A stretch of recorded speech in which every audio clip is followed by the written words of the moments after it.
Bismillahirrahmanirrahim. Assalamualaikum warahmatullahi wabarakatuh.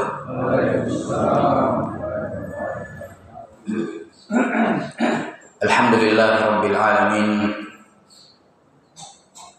Wassalatu wassalamu ala asyrafil anbiya'i wal mursalin sayyidina wa nabiyyina Muhammadin wa ala alihi wa sahbihi ajma'in.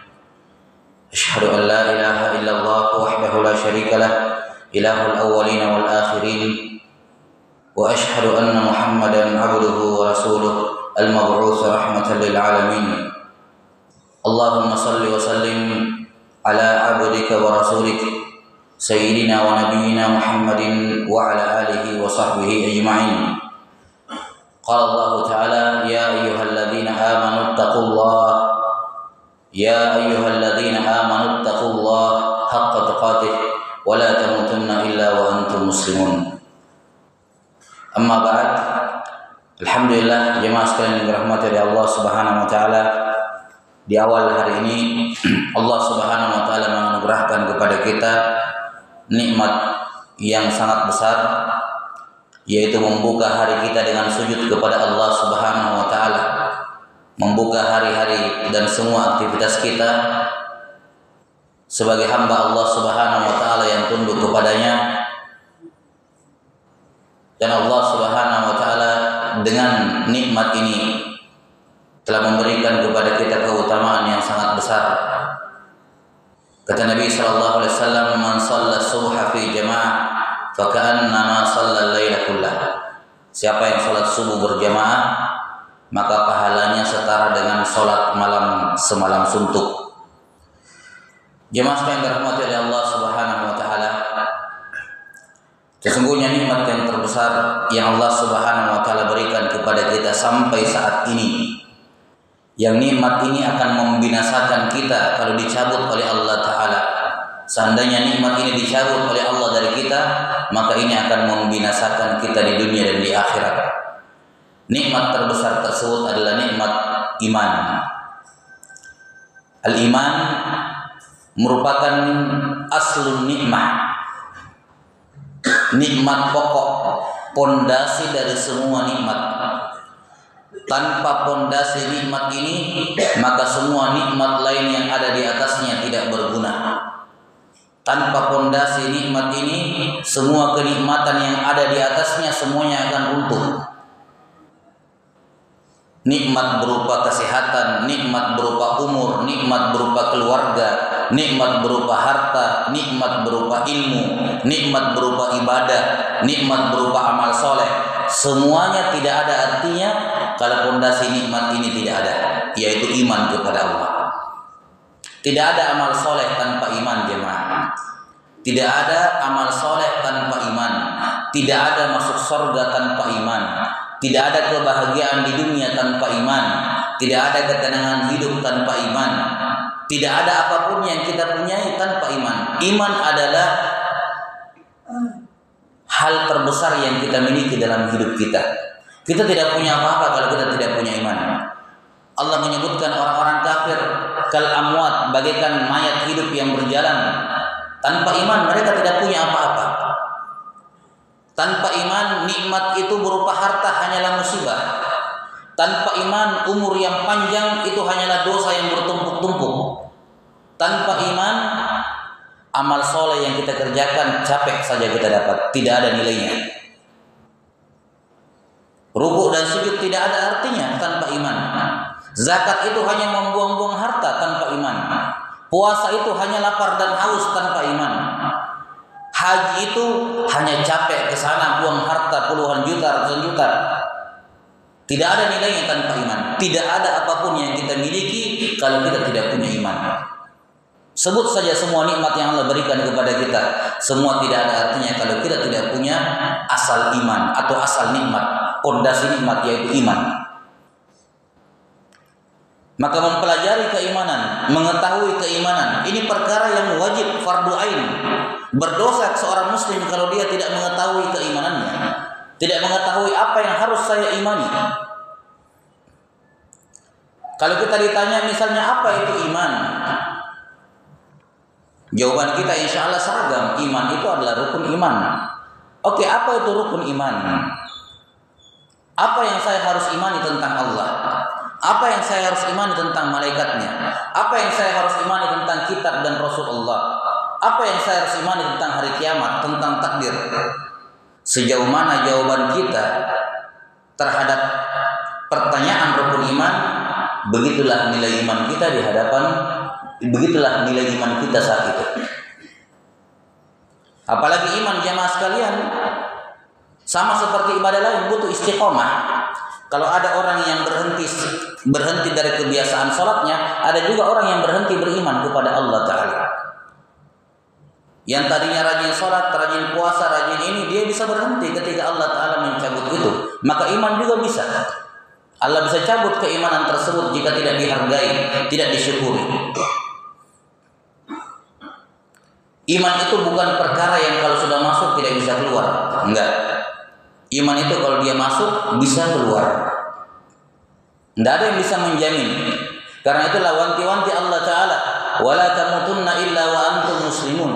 Wahai orang-orang yang sudah mukmin, sudah muslim, jaga imanmu baik-baik. Jangan meninggal kecuali iman itu masih ada dalam hatimu. Karena sesuatu yang masuk ke dalam hatimu bisa keluar. Sesuatu yang Allah bisa kasih, yang Allah kasih Allah bisa ambil kembali. Jemaah sekalian dirahmati oleh Allah Subhanahu wa taala.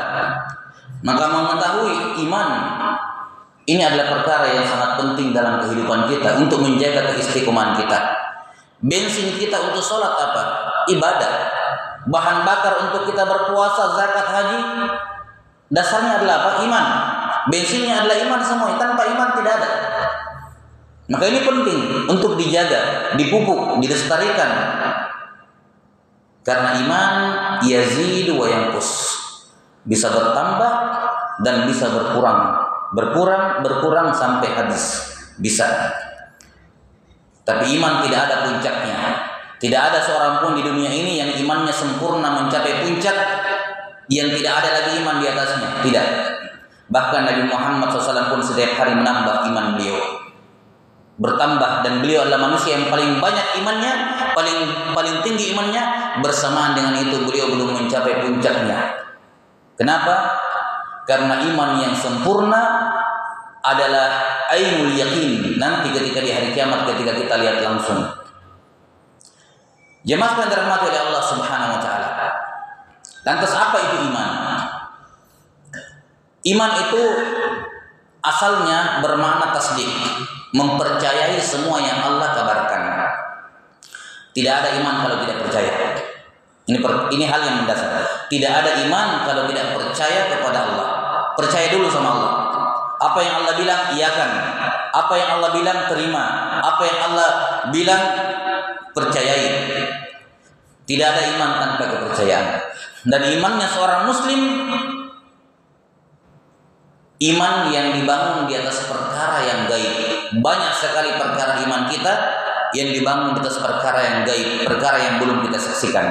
Alladzina yu'minuna bil ghaib. Imannya orang kafir, imannya orang munafik, nanti lihat dulu baru percaya. Itu bukan iman. Itu bukan ujian, itu bukan iman. Imannya seorang mukmin adalah percaya sebelum dia lihat dengan matanya. Itulah namanya ilmu yakin. Sebelum dia lihat dengan mata kepalanya, baru dia tahu bahwa Allah bilang begini, dia sudah percaya lebih dahulu. Itu ilmu yakin. Ainul yakin itu tidak bermanfaat. Apa itu ainul yakin? Nanti dia beriman setelah dia lihat dengan matanya. Kalau di alam kubur dia baru percaya alam kubur setelah dia dikubur, tidak ada gunanya. Sudah dikubur dia baru dia lihat, oh ternyata alam kubur benar, saya sudah lihat. Tidak ada gunanya iman ketika dilihat. Iman itu bermanfaat sebelum dia dilihat. Sebelum apa yang Allah kabarkan kepada kita, belum kita lihat dengan mata kepala, belum kita dengar, kita sudah percaya. Percaya kepada Allah. Percaya semua yang Allah kabarkan. Apa yang Allah kabarkan kepada kita? Al-Quran, Al-Fatihah sampai An-Nas. Semua itu Allah bicara kepada kita. Percayai semua isinya. Dari Al-Fatihah sampai An-Nas. Karena itulah orang yang paling banyak imannya kepada Allah, orang yang paling banyak tahu tentang kandungan Quran. Yang paling banyak tahu, bukan yang paling banyak hafal. Karena memahami, mengetahui sedikit ayat lebih bagus dibandingkan menghafal banyak tapi tidak ada yang dia tahu apa yang saya hafal itu. Apa artinya? Terjemahannya minimal. Karena itulah menghafal Quran tidak pernah menjadi tujuan utama. Itu adalah tujuan sarana untuk memahami Al-Quran. Itulah intinya. Maka orang yang paling banyak imannya adalah orang yang paling banyak tahu tentang isi mushaf ini. Dari Quran, dari Al-Fatihah sampai An-Nas. Siapa yang paling banyak tahu tentang isinya? Dia adalah orang yang paling banyak imannya. Karena dia yang paling banyak tahu apa yang Allah kabarkan kepada dirinya. Demikian pula dalam hadis Nabi SAW. Setelah dia mempercayai, dia ucapkan dengan iman dengan mulutnya. Karena bukan iman kalau cuma disimpan dalam hati, dirahasiakan, nggak disampaikan kepada orang, itu bukan iman. Dalam Al-Quran banyak qulu amanna billah, katakanlah berimanlah kepada Allah. Ya ayyuhalladzina aminu billahi wa rasulih. Wahai orang-orang yang sudah beriman, peliharalah iman kalian kepada Allah dan Rasulnya. Qul amantu billahi tsumma istaqim. Katakan aku beriman kepada Allah, lantas istiqomah di atas ucapanmu. Setelah diucapkan, diyakini, dibuktikan. Karena semua ulama sepakat tidak ada iman kalau tidak ada amalan. Siapa yang meyakini semua rukun iman, siapa yang mengucapkan dengan mulutnya semua rukun iman, tapi tidak ada amalannya, tidak ada sholat, tidak ada puasa, tidak ada zakat, tidak ada haji, maka dia bukan muslim. Dia bukan muslim menurut ijma' sepakat para ulama. Karena tidak ada iman tanpa amal soleh. Maka jemaah sekalian dirahmati oleh Allah Subhanahu Wa Taala, kehidupan kita dari kita hidup sampai kita meninggal cuma ini kita kerjakan. Cari keimanan, kalau belum dapat, kalau lahir dalam keadaan keluarga mukmin, alhamdulillah, pelihara dengan baik iman tersebut, pertahankan, jaga dari semua hal-hal yang bisa merusaknya, pegang kuat-kuat jangan sampai keluar dari hati kita, pertahankan terus sampai kita meninggal. Dan itu butuh mujahadah yang luar biasa. Kita tahu ada sahabat namanya Abdullah bin Jahsh, termasuk orang-orang yang pertama masuk Islam dengan Nabi SAW di Mekah, di fase Mekah. Bahkan belum hijrah ke Habasyah, belum fase-fase awal masuk Islam. Orang dekat dengan Nabi SAW. Setelah pindah ke Habasyah, bergaul dengan orang-orang Habasyah, murtad, pindah agama. Sahabat. Maka tidak ada yang bisa menjamin jamaah iman kita itu ada terus. Ya. Ada ulama ya, punya karya tulis besar menjelaskan tentang iman kepada Allah, menjadi ateis. Kenyataan ulama ya. Maka tidak ada seorang pun yang bisa menjamin dia meninggal di atas iman. Tidak peduli apapun, setinggi apapun imannya, ilmunya kepada Allah, tidak ada yang bisa menjamin. Maka wajib bagi seorang untuk istiqamah dan menjaga keimanannya. Jemaah sekalian dirahmati oleh Allah Subhanahu Wa Taala. Lantas apa saja yang kita harus ketahui guna menjaga keimanan kita kepada Allah Subhanahu Wa Taala? Apa saja yang kita harus jaga untuk menjaga iman kita? Tentu saja kembali kepada 6 poros utama yang diyakini oleh kaum muslimin yang dikenal dengan istilah rukun iman. Iman kepada Allah, iman kepada para malaikat, iman kepada kitab suci, iman kepada rasul-rasul Allah, iman kepada kiamat, hari kebangkitan, dan iman kepada takdir yang baik maupun yang buruk. Hilang satu, tidak ada iman. Harus 6-6-nya. Harus 6-6-nya. Dan harus benar masing-masing atau keimanan dari masing-masing 6 perkaranya. Dan rukun iman ini tersebut dalam Quran dan hadis Nabi SAW. Suatu ketika Jibril alaihissalam menyamar menjadi manusia, datang kepada Nabi SAW bertanya, Ya Muhammad, akhbirni anil iman. Wahai Muhammad, kabarkan kepadaku tentang iman. Waktu itu Nabi Muhammad SAW belum tahu kalau itu Jibril. Setelah pergi baru diberitahu itu Jibril. Maka Nabi SAW menjawab, Al-iman antu'mina billah wa malaikatihi wa kutubihi wa rusulihi wal yaumil akhir wa tu'mina bil qadari khairihi wa syarrihi. Iman itu kalau kamu tanya apa itu iman? Ini jawaban bagi siapapun yang bertanya apa itu iman. Kata Nabi, iman itu adalah kamu iman kepada Allah, iman kepada para malaikat, kitab suci, para rasul, hari kiamat, dan beriman kepada takdir yang baik dan yang buruk. Dan juga dalam Al-Quran Allah Ta'ala mengatakan, laisal birra an tuwallu wujuhakum qibala al-masyriqi wal maghrib walakinnal birra man amana billahi wal yawmil akhir wal malaikati wal kitabi wan nabiyyin. Bukan yang namanya kebaikan. Kalau ada yang bertanya apa sih kebaikan itu, Allah jawab, bukan yang namanya kebaikan itu kamu menghadap timur ataupun barat.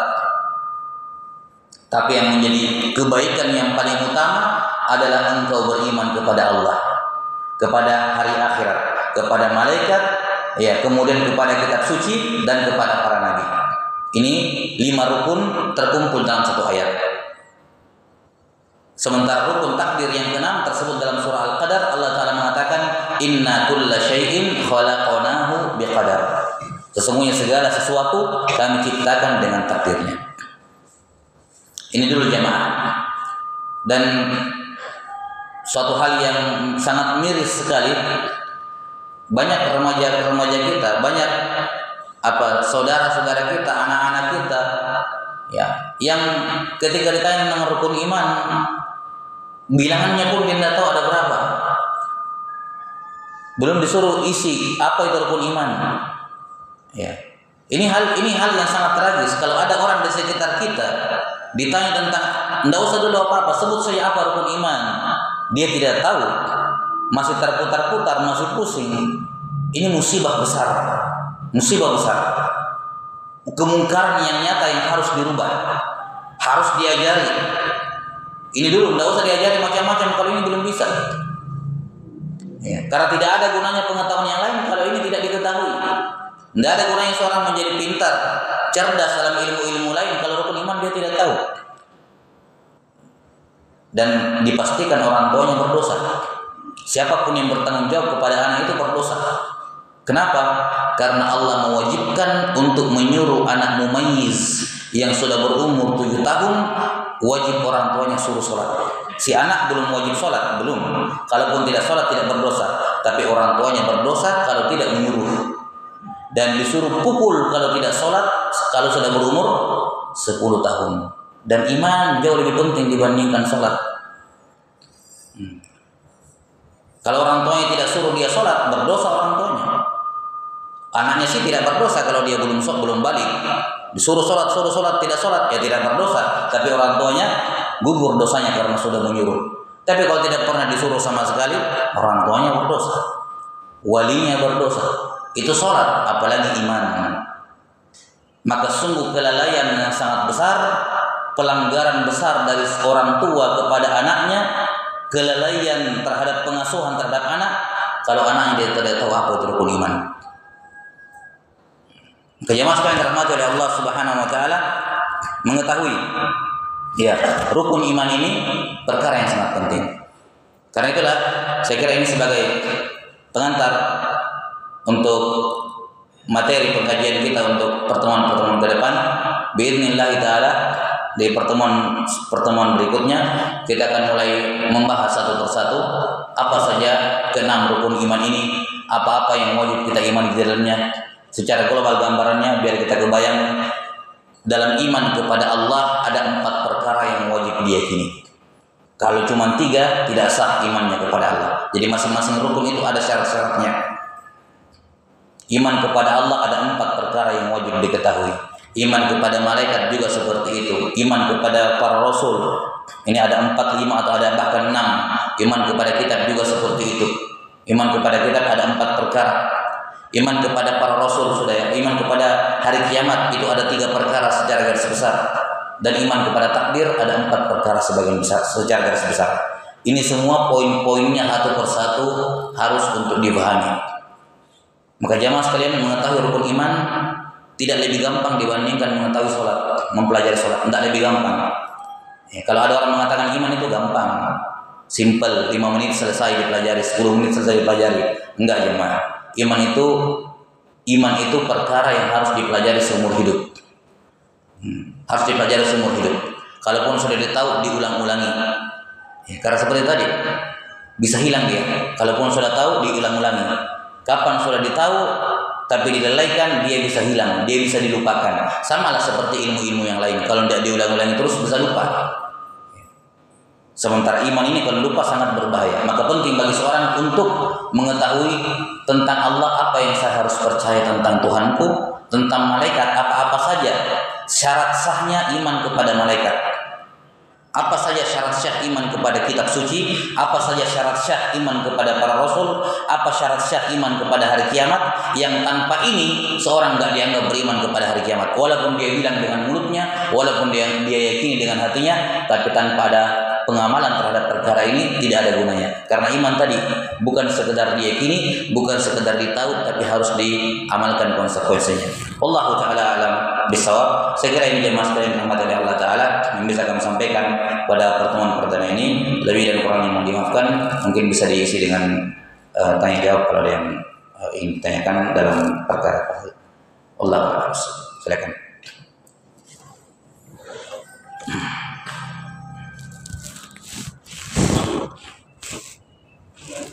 Ya.